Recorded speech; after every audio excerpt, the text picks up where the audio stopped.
ভাই চিকিৎসা ফাঁকে বলতে আমি কিছু কৃষি কাজ করছি। হ্যাঁ এখন আমি ধান লাগাতেছি, আর ফাঁকে ফাঁকে আমার চিকিৎসা চলে। ফাঁকে ফাঁকে চিকিৎসা, ফাঁকে ফাঁকে ধান নাকি? কৃষি কাজ করছি। এবছর কত কের ক্ষেত করছেন? এবছর আমি 16 করে জমি করছি। 16 কের জমি। ধান কেমন হয়েছে? ইনশাল্লাহ ধান পাম্পা ইনশাল্লাহ আল্লাহ দিলে হয়েছে। তবু আমি চিকুন ধান দিয়েছিলাম 2 জাতের ধান, আপনার বিনা 25 আর 96 ধান ইনশাল্লাহ ভালো হবে। মোটা ধান কয়টার ক্ষেত দিচ্ছেন? মোটা ধান দিয়েছি আমি 13 করে ক্ষেত। কেরে কত মন ধান হবে? 22 থেকে 23 মণ ধর হবে ধান। 22 থেকে 23 দাওয়াল দিয়া হবে। দাওয়াল দিয়া 22 থেকে 23 মন। এক কেরে কত টাকা খরচ হয়েছে আপনার?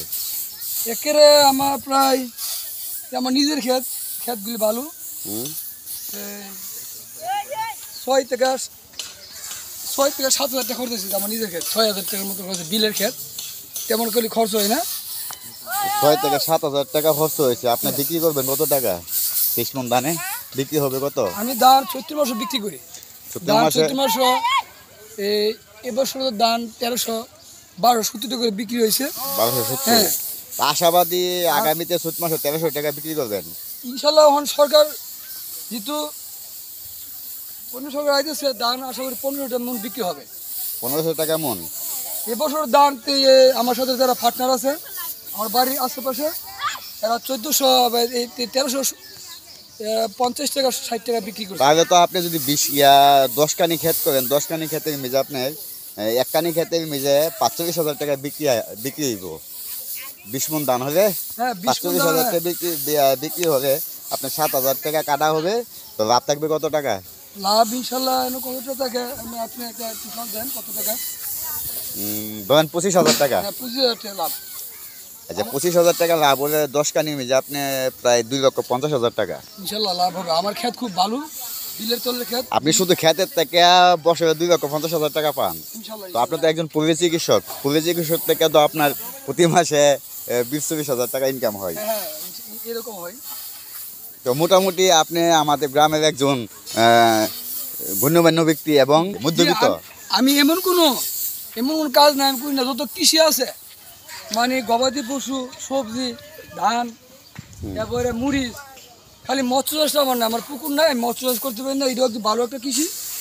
এটাও ইনশাল্লাহ আমার আগামীতে করার একটা ব্যবস্থা আছে। তো আপনার যে টাকা ইনকাম হইতেছে, এই ইনকামের মাধ্যমে তো আপনি একটা বংশ চাষ করতে পারেন, একটা পুকুর বানাতে পারেন এবং মাছের একটা খামার দিতে পারেন না আপনি? আমি মৎস্য চাষ আগামীতে ইনশাল্লাহ চেষ্টা আছে। মৎস্য লাভজনক, ওই চাষটা আমার একটা চিন্তা ভাবনা করতেছি। একটি বংশ চাষ করলে কত টাকা খরচ হবে?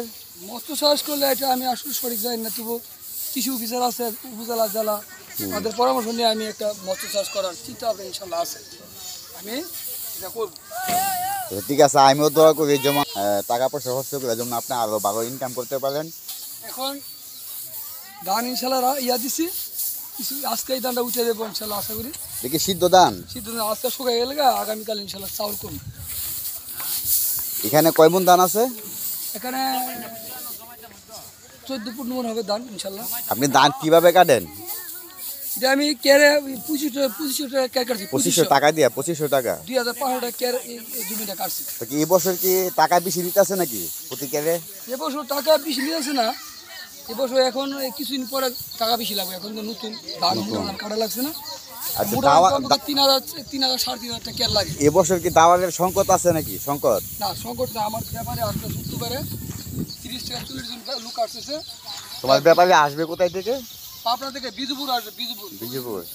বিজুপুর থেকে আমার এলাকায় ধান কাটবে।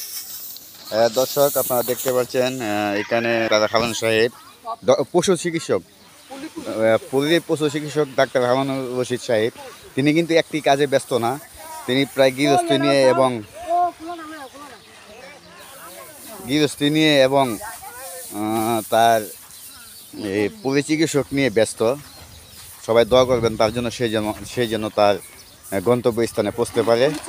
পশু চিকিৎসক ডাক্তার হারুন রশিদ সাহেব। ওকে, ধন্যবাদ হারুন ভাই।